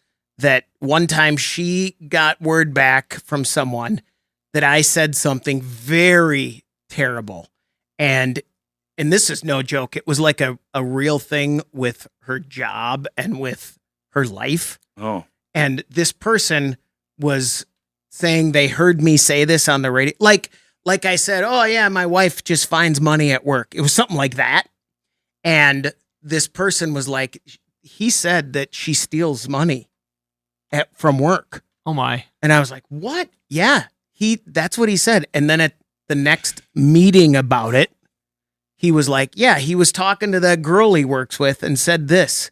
And she's like, you weren't listening to the same station. Yeah, I always do. I always listen to that station because I love it. Oh, wait, no, my wife was using the car and we had switched it because there was a commercial on. And it was this whole big thing where my wife was like, what are you doing? So that one, I was right. It wasn't me. So I think now I kind of just have that in my back pocket. You're holding that card. It's like the time that I said that. Yeah, I didn't say it. And it was like this weird story that someone else on a different radio station told about their wife that would be totally illegal if my wife had done it in her job. Totally. And she was like, yeah, no, I don't. That's not happening. Yeah. Oh boy. I don't golf. And that was actually one of the things that was brought up. She's like, no, I don't golf. So, and it was a deal. It was a big, yeah. How did we get here? Meetings. You put a bunch of asbestos flame in lights here. and asbestos. Oh yeah, flame lights. That's how we started that. Because it's hot in here. Chris, is it hot in here? It's pretty hot in here. Did you find out what it is? There's got to be an app for that. Doug, what's it in there? What's temperature? You've got it's on your clock, on the nuclear clock. Yeah. We used to have a nuclear clock. Turn Doug's microphone back up. It works. Okay. We can hear you. Now he just has to move it. Now it's not going to work, right? It does not work. It's 88 degrees here. 88 degrees. It does work. That's in your room. In my room. Yeah. Is it? I think come step in here and see if it's warmer in here or not. Last time I was in there, it's warmer in there. Oh, if I had Oscar's, all the hot air is going on in your room. If I had Oscar's watch on it, would have he has a pilot's watch and it has the temperature on it. What's that one say? Russ just pulled that one out of the window. 102. What's that? 102. Well, that was just in the sun a little bit too. Yeah, that seems a little high. Doesn't seem that high though. I got a certain amount of sweat going down my back. Yeah. Uh-huh. Yeah, and my hands are sweaty. The only good thing is I've been sick and I felt like this for a couple days. Did you notice you could hear Doug? Hey, Doug sounds good. I like how he can jump in. Mm-hmm. Sounds you can hear Doug. There he is. It does feel warmer in your studio than in here. It's because we talk a lot. Well, you've got a lot of lights going on in there. That's true. Too. Yeah, we do. Well, we were going to turn the air conditioning on, but just as South Dakota is, a week ago it was like 30s for a high, and then this week it was over 90, 2 days, and then now it's supposed to, like Saturday, I think it's supposed to be 55 or something. Saturday, yeah, 40s. Fun. 40s, and then back to 50, 60. We'll eventually get the air on, but I just told everybody we got to hang in there. Yesterday, some cool weather coming up. We beat the high temperature yesterday by 7 degrees. The historical record high was 85. Well, we hit 92. Hang on, anything could happen. You just don't know what the weather is. If you want to know what the weather record is, look outside and see how hot it is today compared to last time. I don't know. Maybe next year it's going to be 10 degrees hotter than this, or 30 degrees colder. We don't know. The record low temp today, 11. The high record temp is 86 or 87, and we're supposed to get to 86. Not that I only bring this up for one reason, because I remembered. I read it earlier this morning, and I remembered. Yeah, you were on your other job. You probably talked about that. That's the it. That's snow the is only making reason. a run for it. It sure is. Yeah. Very quickly. Do you guys have to deal here where you are? I don't think you do. Do you have to deal with runoff at all from rivers? Oh, rivers? From streams and rivers out Snow here? made rivers or regular rivers? Regular. We have streams that build up in certain areas that make their way to the tributaries. Okay. But you don't, but at the business, it's not something you have to We deal have with in a couple spring. areas that we have to make sure that the snow is moved so Okay. we can get running, or else Okay. it'll back up into a couple of warehouses. Okay. That so was, yeah. we have a common area that gets flooded if we don't get the path open. And is this a year where you're really on top of that because of the snow? And Where we are at right here, we've had a slow enough snow melt to start with that we Okay. got rid of a lot of it in a hurry.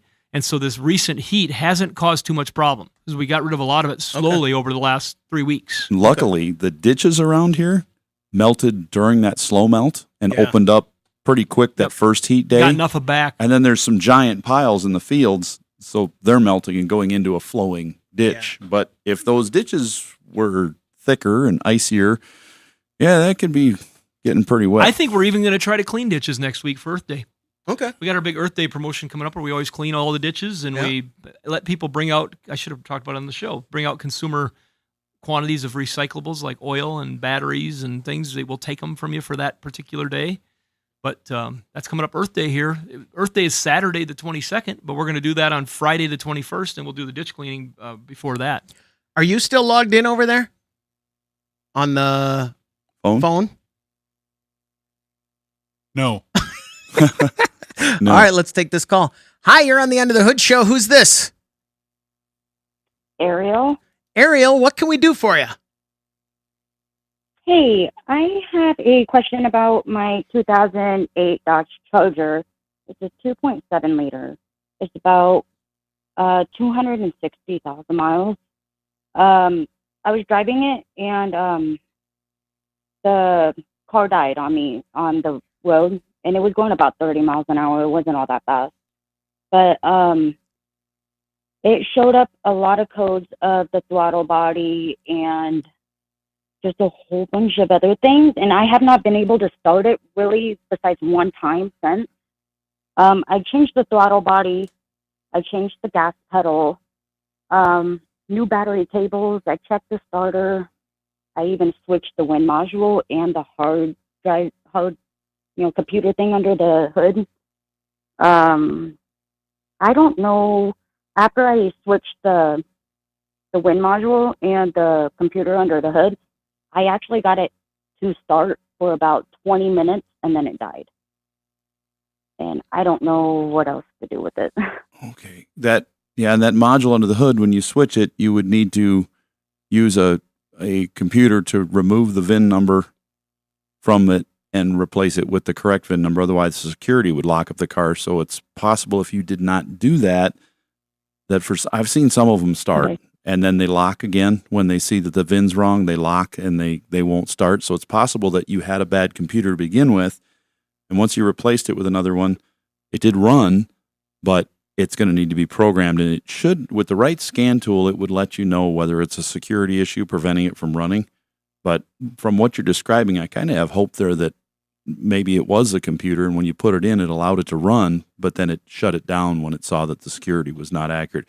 Most cars won't do that, GMs, Fords, things, but some of the Chryslers with that next generation controller like that, yeah, I've seen them where we'll put a used one in and the car will fire up the first time and it'll run for a while, but then when we shut it off and restart it, then it won't. It's like, nope, hey, we're locking you out of this thing.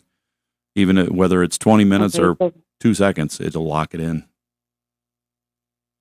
Okay, so basically it just wiped its computer system out probably the first time or something like that. Well, there's an went identification number of the vehicle programmed into the computer, and if it doesn't match the rest of the car, it goes into security lockout mode. So sometimes you can put one in from another car, use one, and it'll start the first time, but once it's started, it's also reading all those VINs and says, nope, we don't match. So when you shut this car off, we're not going to start that second time. That can happen, and if that's the case, then programming would allow you to start the car, which that'd be a good thing for you because that'd be the cheapest option. And we're assuming you didn't program it. No, I did not program it, but I thought about getting my ECU reflash and to basically put the info back on it, Well, and the other thing is those other parts that you replaced, we'll often caution people not to just start replacing parts like that because they're not even though you had all those codes, that could have been, even there again, error in the computer might have been firing all kinds of codes. And so you got to start somewhere. And you did. Did you buy components like at a self-service yard or used, or did you buy new components? Because I'm afraid that you spent a lot of money. Basically, no, I actually have a spare Dodge Charger at my house. And so I just pulled the parts off that. I don't feel so bad now. That one's locked up. So, yeah, no. Because we've had people call in and they're out there buying these parts like that and replacing them. Like, oh my gosh, this person's spending thousands of dollars and they're not in the right place. Which is also a pain when it is that, when they replace one thing and have to replace the next and the next and the next. But also, there's a chance that if you do that, the part going in could be bad. So you really do want to get that I'd put it all back to the way it was originally and just change that computer based on what you just told us. Okay. That would have not been where I would have started originally, but we would have started with spend a few dollars with somebody that can work their way around the data on that car and scan it and have them help you. And you could probably spend $150 on some data analysis and find out what's going on. But I like the way you're going at it. You're a get her done type of person, it sounds like. Yeah, I try, and I'm actually learning, so it's not all that I know everything, but I'm getting there. And I can't. I still do have all the same parts. I can't believe that the 260,000 mile 2.7 liter Charger made it that long. Is that the original engine, as far as you know? Yeah, I believe it is the original engine. We just when I bought it for like $600, and it needed a head gasket, and so I just went and got new head gaskets, and it's been running great since. Awesome. That'd be proud, because up until that moment, we would be very scared of a 2.7 with that many miles on it. Ariel, you didn't put the head gaskets in too, did you? Yeah. Well, I mean, you personally took the heads apart and we put the head gaskets together and put it on and all that timing, chaining, and everything. Yeah, I did all that. Wow. Yeah, don't be surprised, Chris. Amazing. I'm proud of you. I had a girl come in yesterday with a Duramax powered Colorado. Okay. A 2016. Yep. Had some issues with it. And she'd already done resistance tests and things on the wheels and things like that. And this happens more often than you think. It's awesome. And I'm like, you should be working for me. And then she comes in and she says, well, I was a helicopter mechanic in the military.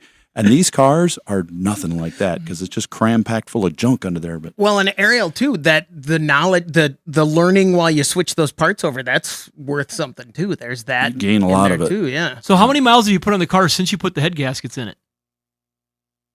I put on. Oh shit! I don't know. It We're was on YouTube. fairly low when I bought it. So if you put 100,000+ miles on the car, yeah. That's great. I'm good at that. Because normally on the 2.7, if you lost head gasket, you'd get coolant in there and you'd have bearing problems. But if you did that whole timing set and flush it and everything, that's awesome. This is hoodie power here. Yeah. Thanks very much for the call, Ariel. Good luck.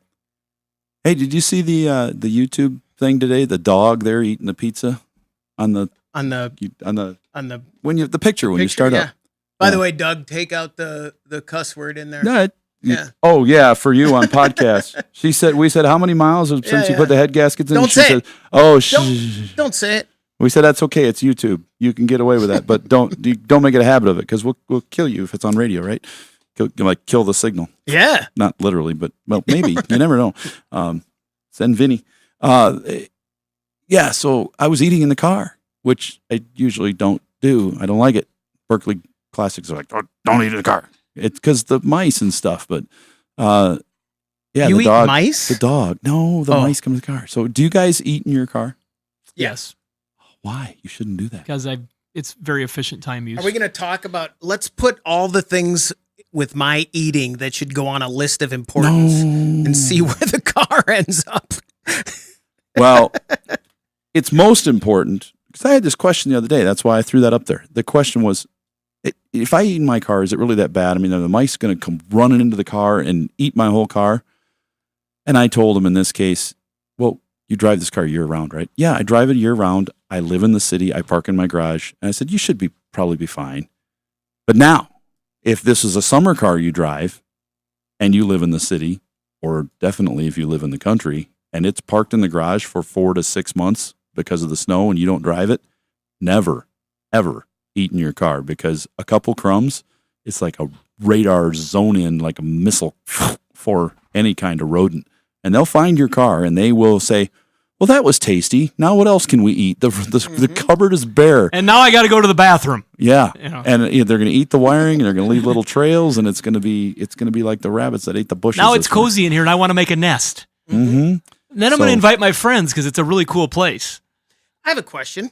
Speaking of that, I have a friend who stores his car over the winter, and I went into his garage and I saw something I've never seen. Is this you again? Nope. Okay. It is not. A cat. No. He had everything on the car open.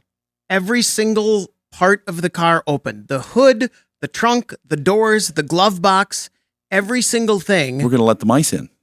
His point was, mice don't want to sit in an open car. They want to sit in a closed, secret. If you put the cover on it and they get in there, they're super cozy and they love it. If you open it up and make them feel like they're in an open space, they just don't. Did he have the doors open too? Everything. That's everything why they crawl. That opened.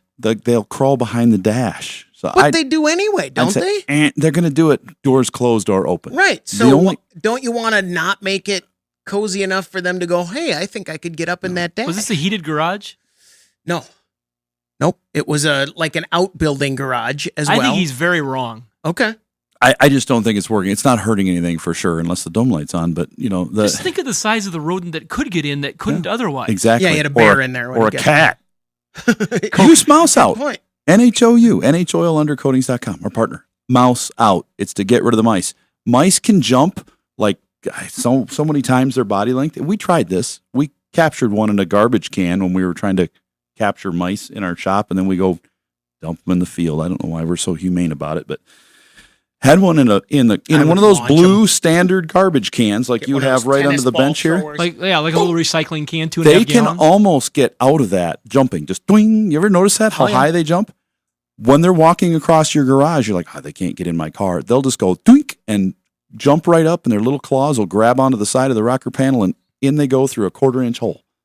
And then they get in there and go, oh, this thing's wide open. I'm Get getting some out of of that here. mouse out. Spray it on the bottom. Put it on jack stands. Spray the mouse out on the jack stands and on the tires, and they'll go. There is no way that I would store a car in an outbuilding in a non-heated thing with the doors and everything open. Mm-mm. You come back to find a cat in there, a raccoon. I got a bunch of snakes for my outbuilding. That's how I keep it rodent free. This conversation is going to overheat me. It's really hot in here. It is. All right, let's get out of here. Thanks, everybody. That is the after show. And, one more thing. Here, wait. Ariel, you're on the Under the Hood show. What can we do for you? See? Hey, and if you don't want to subscribe, that's okay. We understand that. But before you leave, liking this video doesn't harm you in any way or force you to watch it again later. Just please click the like button. Just forget you can subscribe if you want, but really, just the like really is huge. And you're already here. You're already watching, so just take your mouse, go to the top, click. Did you make an Ariel and the Like, C comment? please. What? Just a second ago, is that an Ariel and the No, C no, comment? I didn't. I asked. That was magic. That was radio magic, Shannon. Oh. You're thinking Disney. Yeah. No. Under the sea. That's why I was wondering if he was trying to No, slide in a little something mermaid No, joke that was there or just a something. radio magic. Okay. You heard there. Also, tell somebody about the Under the Hood show. That's how we get More most people of our listeners. Is and people listeners. just going, hey, I like this show. You'd like it too. And they're not always right. Sometimes. They might really not like it, but I've had friends listen go, not a fan. You were gone one week. It was great. But tell Oh, somebody. boy. Thanks, everybody.